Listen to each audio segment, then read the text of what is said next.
Good morning, OLC Middle School students. This is Mr. Woolley. And remember, the information contained in this video is intended to be viewed only by the students in Mr. Woolley's classroom.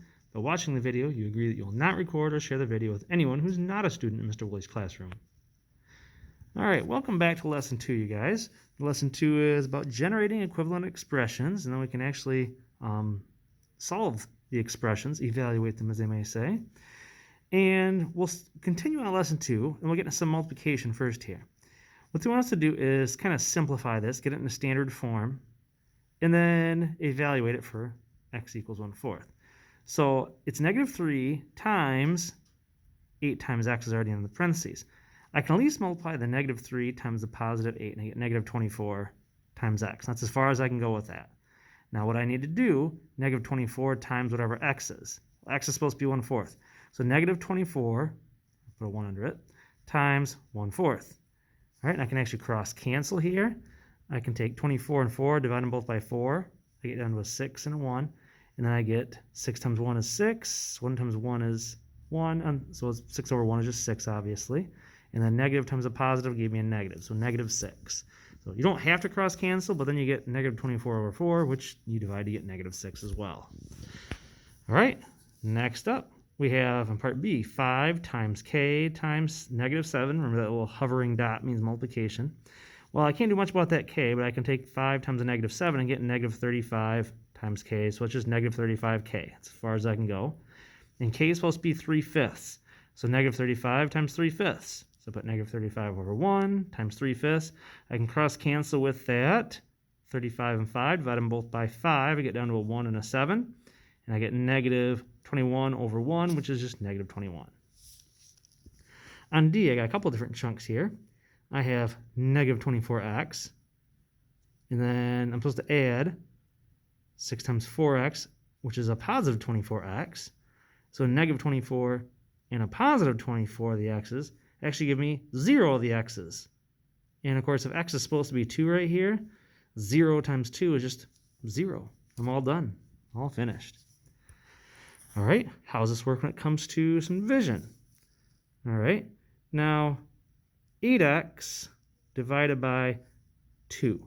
Well, I can't really do much about the x right now, but if I think of it this way, if I think of it as 8, I'm going to fix my 8 there, x over 2, x divided by nothing is just going to be an x, but 8 divided by 2 is going to give me a 4. So the number-wise, at least, I get a 4x is all that's left behind.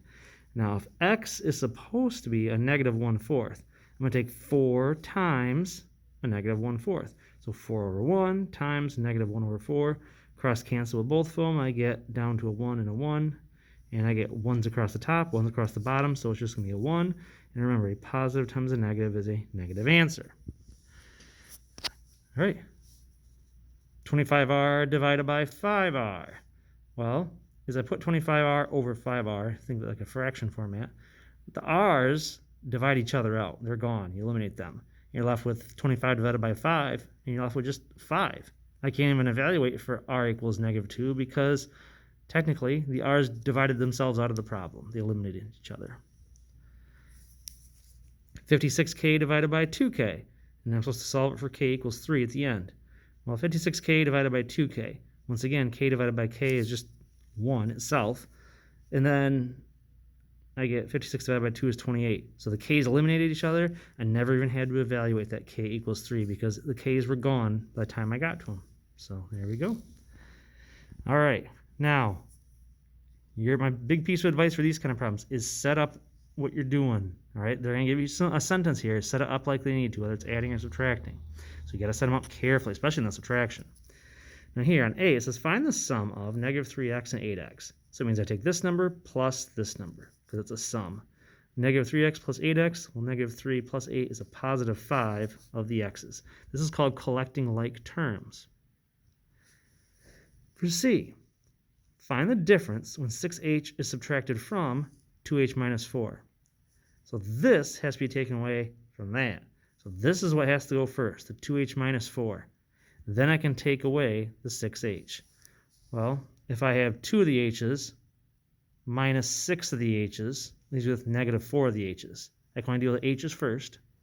As far as regular numbers go, I have a -4, -4, and there's no other regular numbers. So it's just a -4 on the end of that. So -4h minus 4. All right, E. Find the result when 13v plus 2 is subtracted from 11 plus 5v. So this is getting taken away from that. So this has to go up front here. 11 plus 5v minus 13v plus 2. So I'm supposed to take away the entire chunk. Well, let's look at the v's first. We'll just try to deal with letters first. I have 5 minus 13. Well, that gives me a -8 of the v's.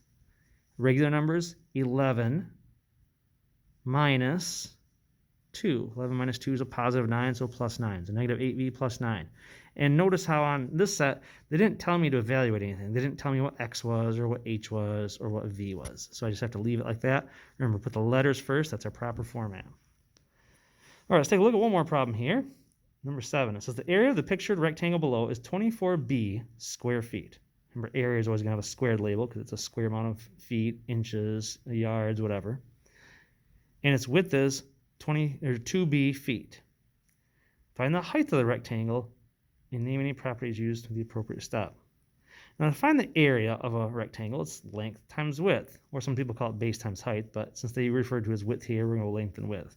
So the length is going to be some mystery number times the width to give me the area. Now, really, I got a mystery number here. The width is 2b. So if I want to try to find out what my mystery number is, I don't want to times by 2b. I want to get rid of that times 2b. So I divide by 2b and divide this side by 2b also. And the b's, kind of like we did up in the above problems, eliminate themselves. And 24 divided by 2 is 12. So my mystery number, length, is going to be 12. Let's double check. If I do take length times width, it should give me that. 12 times 2b, well, 12 times 2 gives me 24b, which would be correct, 24b square feet. All right, go ahead and give your practice a try in Schoology. Good luck.